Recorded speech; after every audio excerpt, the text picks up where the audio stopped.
In this video, I will provide a brief introduction of Abigail Adams and highlight a few of her contributions during the Revolutionary Era. A good website to learn more about America's First Ladies is whitehouse.gov. On the website, the White House Historical Association provides a brief, short biography of each First Lady. Abigail Adams was born in 1744 in Massachusetts. Her mother's side of the family was the very prominent Quincy's of Massachusetts. Her father, along with other ancestors on her father's side, served as congregational ministers and were well-respected clergy. Although Adams did not receive formal education, she greatly enjoyed reading the books of her day. In fact, according to Alida Black, research historian at George Washington University, her enthusiasm for reading was a way that she connected with John Adams. She married the Harvard graduate in 1764, and as Black states, it was a marriage of the mind and of the heart, enduring for more than half a century, enriched by time. Abigail Adams stood by her husband for over 50 years. Often separated due to his political commitments, Adams took care of their children, home, and farm, and remained in constant contact with her husband. According to History.com, there are over 1,000 letters of correspondence between Abigail and John Adams. These letters remain at the Massachusetts Historical Society. After John Adams's long political life, Abigail Adams joined her husband in retirement in 1801 in Quincy. As Black states, for 17 years they enjoyed the companionship that public life had long denied them. Much can be said about Abigail Adams' contributions during the Revolutionary Era. I'd like to point out three contributions.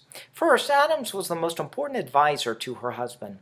In perusing the hundreds of letters that Adams wrote to her husband and others, one can see how she freely spoke her mind on issues and offered her opinions and recommendations. Furthermore, the Miller Center, a nonpartisan affiliate of the University of Virginia, notes how many people in the late 1700s believed that Abigail Adams greatly influenced the president's decisions. It was widely thought that she contributed to the selection of some of his appointees and critiqued many of his speeches. The critics of the Adamses often referred to Abigail Adams as Mrs. President due to her involvement in presidential affairs. Second, Abigail Adams contributed to the Revolutionary Era by taking a stand for the rights of women. Page Smith, historian, author of Daughters of the Promised Land and Bancroft Prize recipient, points out how Adams spoke out about women's rights to her husband. When John Adams and his fellow American leaders were discussing freedom from England, she pointed out how they should be discussing freedom for women. Abigail Adams said these words on March 31, 1776, "I long to hear that you have declared an independency. And by the way, in the new code of laws, which I suppose it will be necessary for you to make, I desire you would remember the ladies and be more generous and favorable to them than your ancestors. Do not put such unlimited power into the hands of the husbands. Remember, all men would be tyrants if they could. If particular care and attention is not paid to the ladies, we are determined to foment a rebellion and will not hold ourselves bound by the law in which we have no voice or representation." As historian Alan Taylor notes, Abigail Adams did not ask for women's political equality, but merely sought to modify the law of coverture to protect them from violence.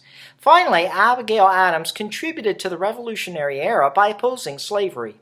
Adams said to her husband, "It always appeared a most iniquitous scheme to me to fight ourselves for what we are daily robbing and plundering from those who have as good right to freedom as we have."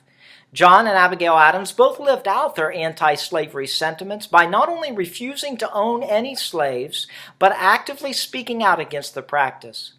Sarah Giorgini, editor of the Papers of John Adams at the Massachusetts Historical Society, points out how John and Abigail found slavery abhorrent and taught their children so. Eldest son John Quincy Adams, well known for his anti-slavery crusade, lived up to their lessons.